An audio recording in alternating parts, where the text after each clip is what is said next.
आधी अधूरी शादी भाग नंबर 10। 9 भाग आप हमारे चैनल पर देख सकते हैं। अब रिया और युग माही से यह जानना चाहते थे कि वह कब और कैसे कार्तिक से प्यार करने लगी, जबकि वे दोनों शादी से पहले मिले भी नहीं थे। माही ने बताना शुरू किया कि कार्तिक जी केवल एक ही बार लखनऊ आए थे। उस समय हम 10 साल के थे। उस समय युग और हमारी बनती नहीं थी। ये हर वक्त हमसे उलझते रहते थे। मेरे खिलौने भी तोड़ दिया करते थे। हर वक्त हमें परेशान करते रहते थे, क्योंकि इनका मानना था कि माँ इनसे ज्यादा हमसे प्यार करती थी। इस पर जब हम रोने लगते तो कार्तिक जी हमें चुप कराते थे और समझाते कि युग नादान है और हम समझदार हैं। फिर युग द्वारा तोड़े गए खिलौने को ठीक कर दिया करते थे। धीरे धीरे वह केयरिंग वाला उनका नेचर हमें पसंद आने लगा। फिर कुछ दिन रहकर ये सब वापस लौट आए। उसके बाद फिर कार्तिक जी दोबारा लखनऊ नहीं आए। पर अब युग जब भी लखनऊ आते तो अब हमसे झगड़ा नहीं करते। युग बीच में ही मुंह बनाते हुए बोल पड़ा, हाँ तो कैसे झगड़ा करता। भाई ने समझाया था कि हम दोनों को दोस्त बनकर रहना चाहिए और तुम्हारा केयर भी करना था हमें। सब हंस पड़े। माही ने फिर से कहना शुरू किया। धीरे धीरे हम और युग पक्के वाले दोस्त बन गए और एक दिन इन्होंने हमें फोन करके कहा कि रक्षाबंधन के दिन मेरे सारे दोस्त मुझसे चिढ़ाते हैं कि हमारी कोई बहन नहीं है, इसलिए हम राखी नहीं बंधवाते हैं। इसलिए अब से हर साल तुम मुझे राखी बांधोगी। पहले तो हमें बहुत हंसी आई इनके डांटते हुए कहने के अंदाज में। फिर हम भी मान गए, हमारा भी तो कोई भाई नहीं था। और इस तरह हमारी दोस्ती भाई बहन के प्यार में बदल गई। रिया एक्साइटेड होते हुए बोली, तो क्या तुम बचपन से ही कार्तिक भाई से प्यार करती हो? माही, नहीं, उस उम्र में भला कोई प्यार को कैसे समझ सकता है। हाँ वो अच्छे लगते थे। फिर धीरे धीरे जब हम बड़े होने लगे, हमें युग से उनके बारे में सुनना अच्छा लगने लगा। हमें नहीं पता था कि यह क्या है, पर जब कोई प्यार मोहब्बत या शादी जीवन साथी जैसे बात करता तो हमारे मन में कार्तिक जी की छवि उभर आती। हम उनके ही जैसे जीवन साथी की कल्पना करते। युग, आपको याद होगा कि 2 साल पहले जब हम अपने बाबा के साथ यहाँ आए थे और आपको लगता है कि हम कार्तिक जी से नहीं मिल पाए थे, क्योंकि हमारे आने से पहले ही वो लंदन के लिए निकल गए थे। पर सच्चाई यह है कि हम उस दिन कार्तिक जी से मिले थे। अब तो युग उछल पड़ा, इम्पॉसिबल। जहाँ तक मुझे याद है तुम्हारे आने से पहले ही भाई एयरपोर्ट के लिए निकल चुके थे। क्या बताऊं यार, मैंने भाई को रोकने की कोशिश की पर वो नहीं रुके। मैं भाई को तुमसे मिलवाना चाहता था। अफसोस जाहिर करते हुए बोला माही, वो लौट कर आए थे। उनका कुछ सामान छूट गया था उसे लेने के लिए और अचानक से हमारा उनका आमना सामना हो गया। पर अफसोस उन्होंने हमारी ओर एक बार भी तक नहीं देखा। ऊपर अपने कमरे से अपना सामान लिया और फिर वापस चले गए। हम तो हमारे लिए तो जैसे वक्त ही ठहर गया। हम बस उसी वक्त में अटक गए जब हम उनसे टकराए थे। धीरे धीरे वो एहसास कब प्यार में बदल गया समझ भी नहीं सके। रिया खींचते हुए युग से बोली, अरे यार, कोई प्रॉब्लम है क्या तुम्हारे भाई में, जो इतनी खूबसूरत लड़की से टकराए भी और पलट कर उसे देखा तक नहीं। कोई और होता तो वही अपना दिल हार चुका होता।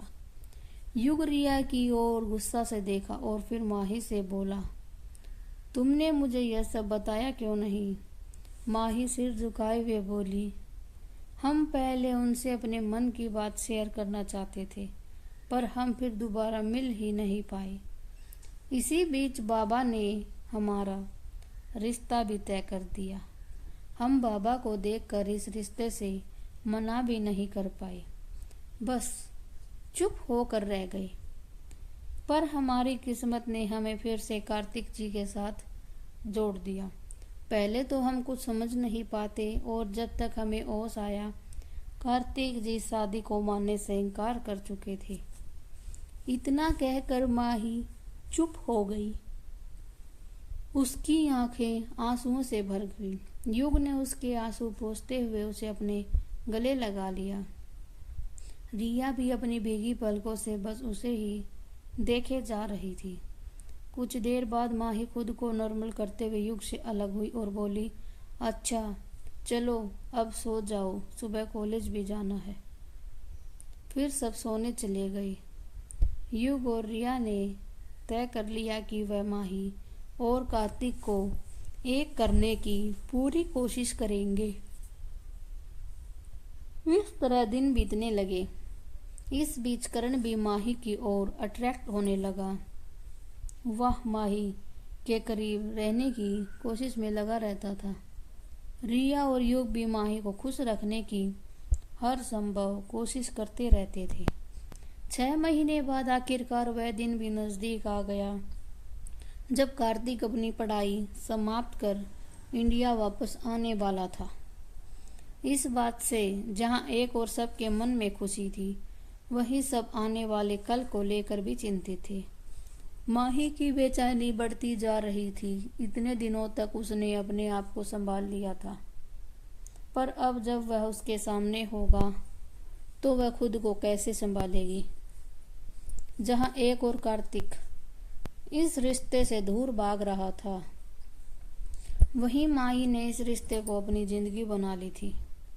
अभी माही के कॉलेज खत्म होने में भी कुछ 6 महीने बचे हुए थे।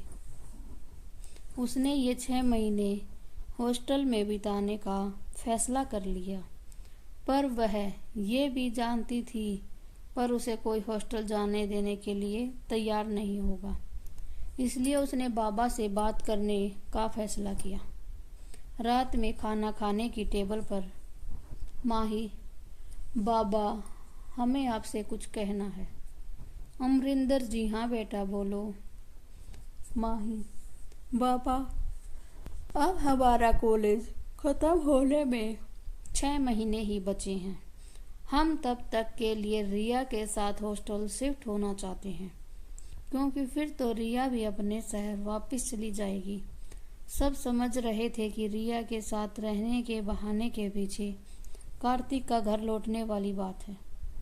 वंदना जी जैसे ही कुछ बोलने को हुई, युग ने इशारा से उन्हें चुप रहने के लिए कहा।